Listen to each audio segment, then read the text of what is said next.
أعوذ بالله من الشيطان الرجيم. بسم الله الرحمن الرحيم. الحمد لله رب العالمين الرحمن الرحيم مالك يوم الدين.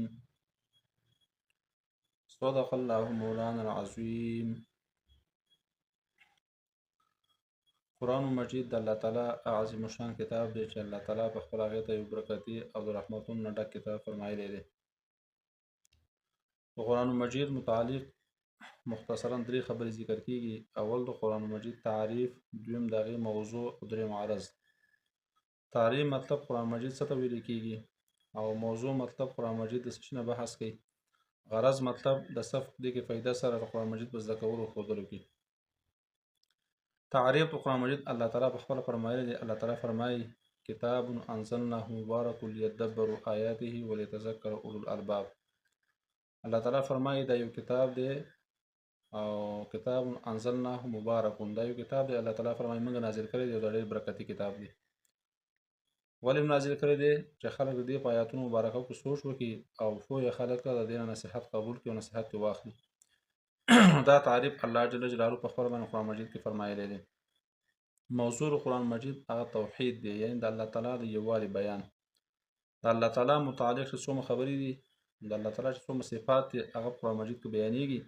او بیا د الله تعالی له طرفه نبیانو علیهم السلام، پیغمبران علیهم السلام ته چې کومې وحي شوي ده، هغې بیان او دا ټولې خبرې بیا د هغې سره تړلې شوي دي. نو چې کله الله تعالی توحید او یووالي ومني، نو دا ټولې خبرې د الله تعالی ته مني.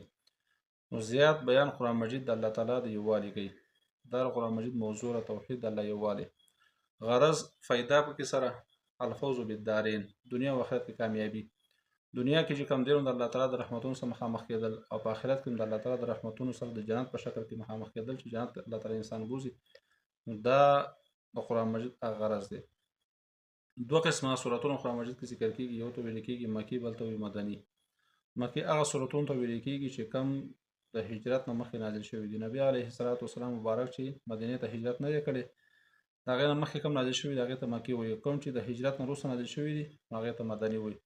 دا قول د جمهورو یعنې د زیاتو علماو دی. بعضې علما وایي چې مکي هغه چې مکه کې نازل شوي دي، مدني هغه چې مدینه کې نازل شوي دي. بعضې وایي چې کوم کې یا ایها الناس سره خطاب شوی انسانانو ته، نو دغه مکي دي، او کوم کې یا ایها الذین آمنوا راغلي هغه مدني دي. خو به هر حال دا اقوال دي. صحیح او مضبوطه خبره داره چې کوم د هجرت نه مخکې نازل شوي دي هغه مکي دي، کوم چې هجرت نه وروسته نازل شوي دي هغه مدني دي. قرآن مجید چې کوم دی نو دا د څلورو خبرو نه بحث کوي.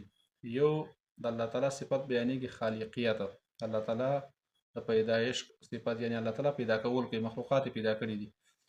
نو دا د سورة فاتحې نه ورته سورة الانعام پورې خالقیت بیانېږي، یعنی د الله تعالی د خلق صفت بیانېږي چې الله تعالی پیدا کول کوي، ځمکه اسمانونه پیدا کړي دي. دویم د الله تعالی صفت دی ربوبیت، تربیت کول، رب العالمین. نو دا د سورة انعام نه تر سورة کهف پورې دا قرآن مجید هغه دویمه حصه ده. دریم د الله تعالی صفت دی برکت، یعنی رحمت په خلکو باندې کول، کثرت خیر، ډیر خیر نازلول.